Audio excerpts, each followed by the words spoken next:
Hey guys, it's your girl, Miss Fab Financial, and we got a special edition of Mindin Ya Biz. All right, so it's just me. I don't have a co-host today, and we're going to talk about hot topics, what's happening in the world, and of course, what's happening right in your back of the woods, your neck of the woods.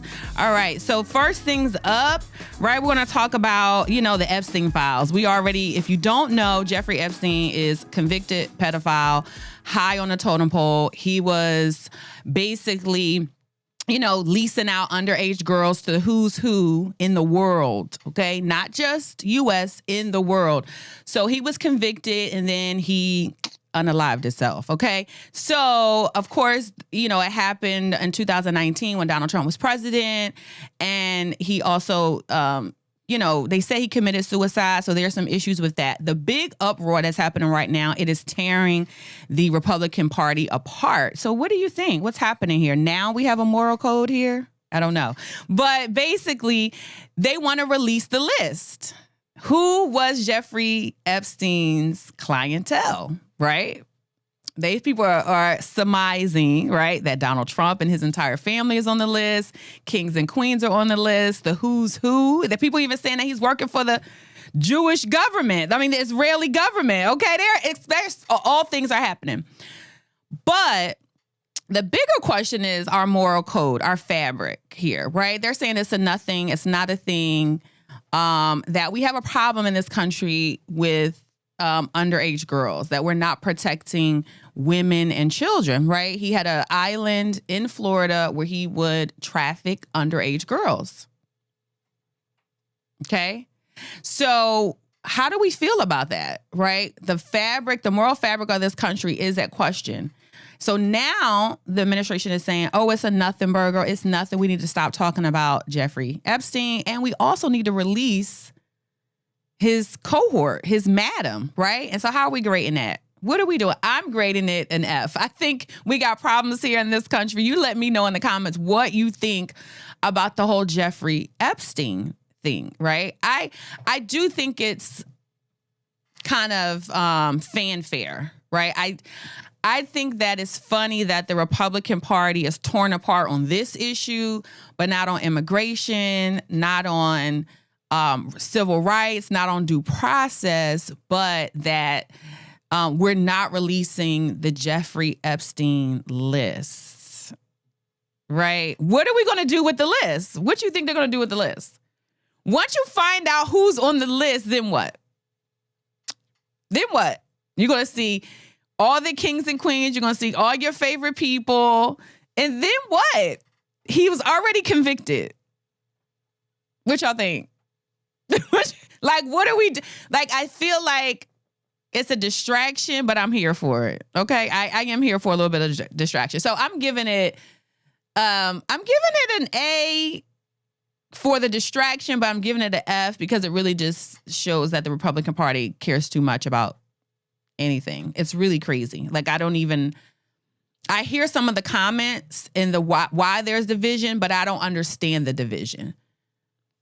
So moving right along, Jeffrey Epstein blackmailing everybody is splitting the Republican Party. So we're moving right along.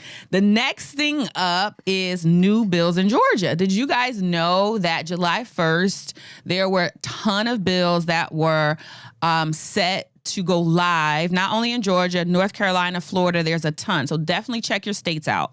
Things are happening in your state that you need to be aware of. Georgia, top 5, here goes, that went into effect July 1st, that any jumpy houses, I don't know if you own a jumpy house, if you own a business, when I say jumpy house, I mean, you know what I mean, right? The inflatables where the kids like to jump, I call them jumpy houses. So basically they're inflatables where kids like to jump, slide, and do all those things on there. Amen? You understand that? Okay. So jumpy house, those have a 15 miles per hour restriction. So somehow you got to know that it's 15 miles per hour or they're going to come find you, right? Or you got to shut it down. I would assume there must have been a tragedy or something happened with a child and it blew up or something of the sort. So you might have to go on Amazon, TikTok shop, get a windometer. What is it called? Chris, you don't know? Okay, maybe you got to figure out the wind, so at 50 miles per hour you got to shut the party down. Okay, so there's that. Second thing that happened in Georgia is that it's a 2-month limit. So renter tenant 2-month limit, so that when you're going to move in, amen. Before it was 3 months rent. We know that rent is increasing. If your rent is, $5,000 a month, $5,000, $10,000, $15,000 to move in an apartment, that is a lot. So basically they were like, hey, let's cap it on 2 months rent, guys. It's getting excessive. So you have a 2-month minimum. Also, application fees for rental, you get that back if you get denied. Amen. That's a good thing. So if you go from apartment complex, and you get denied, they have to give you your application fee back July 1st. So that's a good one for you. Amen. Okay. Third thing that went into effect is basically, this one was kind of like, if you are in a, what's the word I'm looking for? If you're in a dispute or you sue, right? You sue a party, a civil suit, and you lose, the loser, of course, has to pay, not of course, that wasn't an automatic thing, but you could get your fees back, your attorney's fees, and you can even sue for damages. Civilly, that's how it was. Now you can sue the state, and you could get back your penalties from the state if you were wrongly convicted. Okay, if you're wrongly convicted and you win the trial, that is new, right? So if the state brought a charge against you and said, "Hey, we're going to take you, we're going to bring you to trial. We think you're a robber, right? We're going to convict you of robbery or first degree," and you won the case, you necessarily didn't get back your attorney's fees. Right? That was just kind of how it went. Now you can recoup those fees and a little bit of pain on top. Amen. That's pretty reasonable, right? Okay, Georgia. Another thing that I kind of don't like, it kind of was giving me a little distress. This is in particular to Clayton County. They have a citation and a fee for saggy pants. I swear it is a real thing. It's saggy pants. If you live in Clayton County, and if for some of you who don't know, that's a county on the outskirts of Georgia, south near the airport. It's not a walkable place, so it's not like you'll see a lot of kids walking around or adults. So I'm assuming they're going to be targeting maybe schools or malls or places like that. But basically, then it gives police, basically they can come to you and give you a citation for your pants sagging. Full stop. It's a real thing. I swear. They can give you a citation and they can even detain you. Can you imagine? They can detain you, lock you up, put you in a detention center, and then the person you call to help you get out because your pants were sagging has to be over 20 years of age, and they have to make more than $15,000. I'm just saying. I don't know what the country. I guess bonnets will be next. Braids next. Where are we going? And Clayton County is run by all Black people. Full stop. Let's just put that out there. So we are our own enemy at this point. I feel like you're giving people calls. You're giving police calls to now stop me, frisk me. Maybe they got some marijuana. They smell. Now it's moved on to something else. I understand Trump is withholding money, and y'all got to find creative ways to make it up. But I don't think this is it by selling the youth down the river. I don't think so. Like, I think we could come up with different creative ways to raise money. Amen. I think you selling out the youth to put this in place. We all know where this is going. The fact that you're going to detain me and fine me because my pants are sagging is out of this world. Yes, I am not a fan either of saggy pants. I find your behind hanging out with your drawers is offensive and downright out of order. Amen. I don't like it either, but I don't think we should fine and detain children because their pants are sagging. No, let's find a different way. Moving right along. So love it. I hate it. And I'm giving it an F. We could do better, Black people. There's no way a Black run county is pushing that, unless, there's always a there. It's always about money.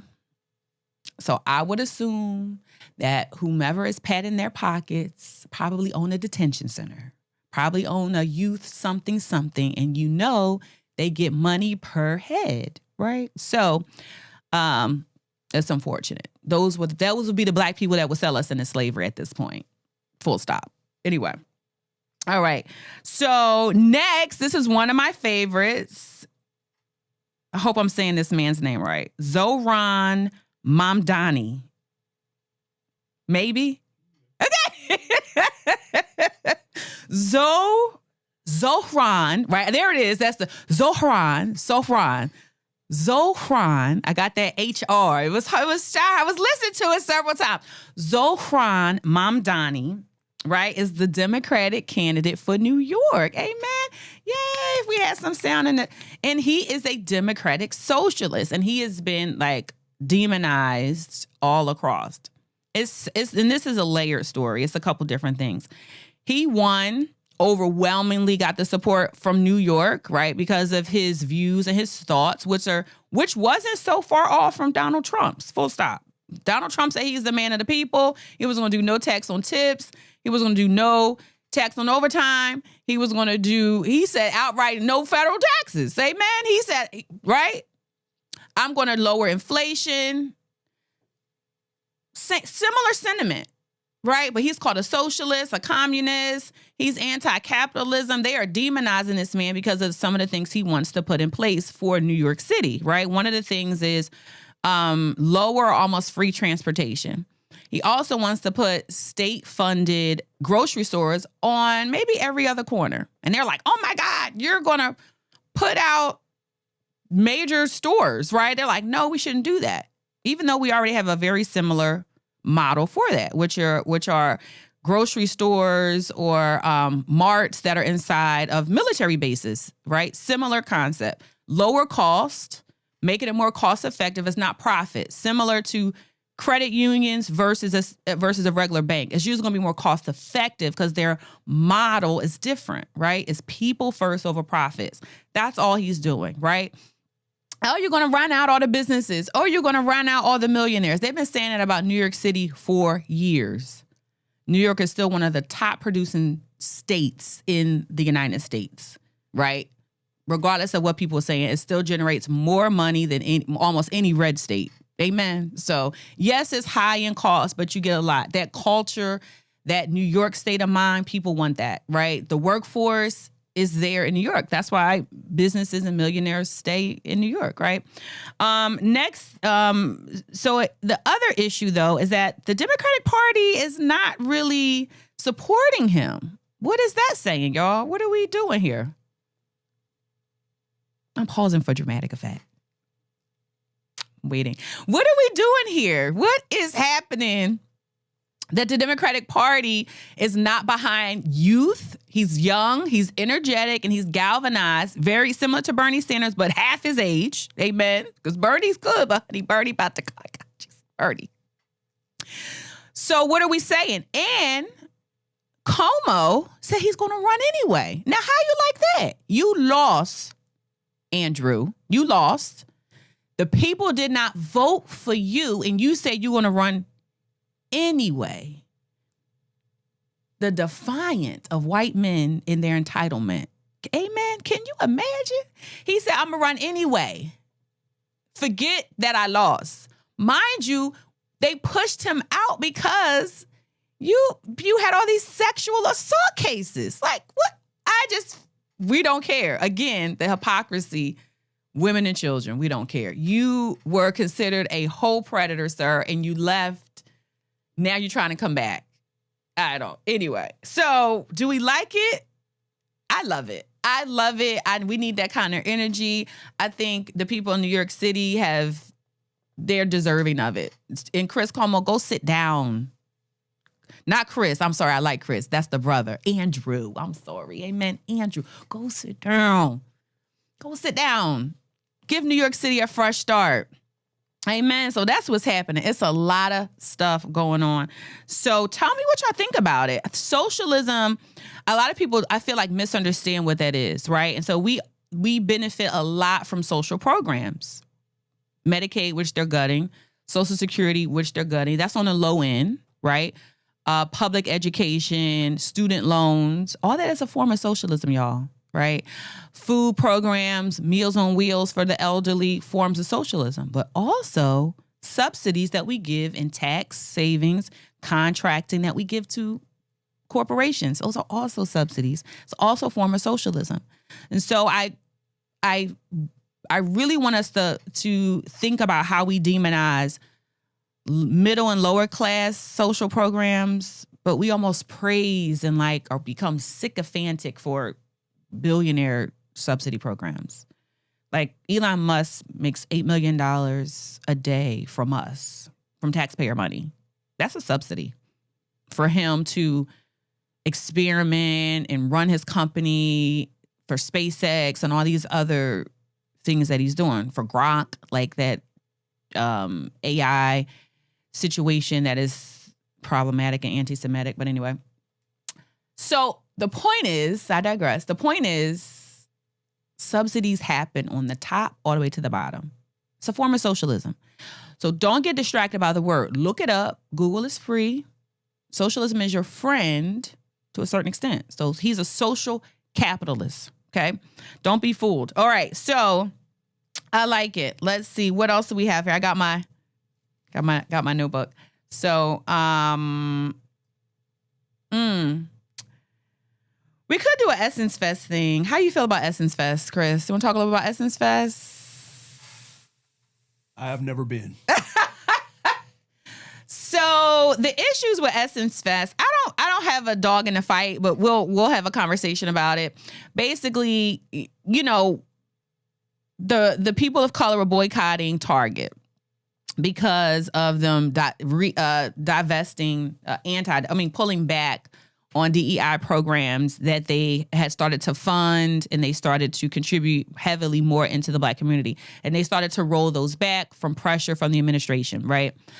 One thing is, I don't think you succumb to the bully. The bully just keeps going. He wants more.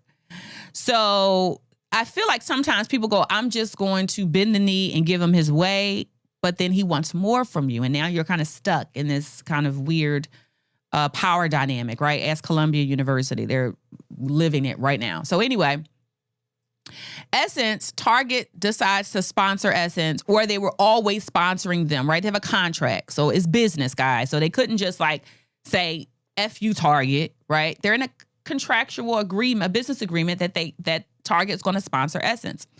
Then there was this weird thing. Well, the new person of Essence is African. And then there was all this conflict. Y'all, please, we're one nation under the sun. Okay. We're all brown people. Let's stop doing that diaspora wars, Africa, South Africa stuff. We're too much alike than not. I really want us to stop that. But they were it wasn't a good experience. It's about the culture and what should Essence Fest do. And so it's a question that us as Black people have to kind of ask ourselves when we're in business relationships with people or corporations or entities, and we don't align with the same ideology. Do you sever the tie and go, I'm done, I need to stand for something? Or do you continue the relationship, build on the momentum, continue allowing them to use and have access to your people? What do you do? I think that's $1 million question that we will always be asked. I personally think that you do it with conditions, and you make it be known about the conditions. Because of the relationship and because of how Black people were treated in this country, we're very sensitive to being used and abused, and, not our dollars and who we are and our culture being taken for granted. We're very kind of proprietary over that, because it's almost like that's all we have, right? It's like, God, at least give us our culture. We can't own nothing. We don't control anything. At least give us our culture. So I think when you have people like Target or Ford, I think, pulled out, all these big corporate companies say, well, we'll still give you money because you want to, as the Essence owner, say, well, I still want to give this to my people. They're still deserving of this, and Essence has to move on. I think you do it with conditions. You say, hey, listen, you need me as much as I need you, right? You have a problem, have an image problem with our community as Target. I understand you're under pressure with this administration, but what can we do? What can we do? What type of compromise can we do, right, for us and our people here? Because you want access to us. You want us to shop in your stores. You've invested in different communities, and you need a different PR. And so I think you put conditions on it. What that is, I don't know. I don't know what that is. But I think you have a discussion about it. I think you press Target, right? I don't think they fully got rid of their diversity and equity program, right? There's someone there who handles urban something. I'm sure there is, right?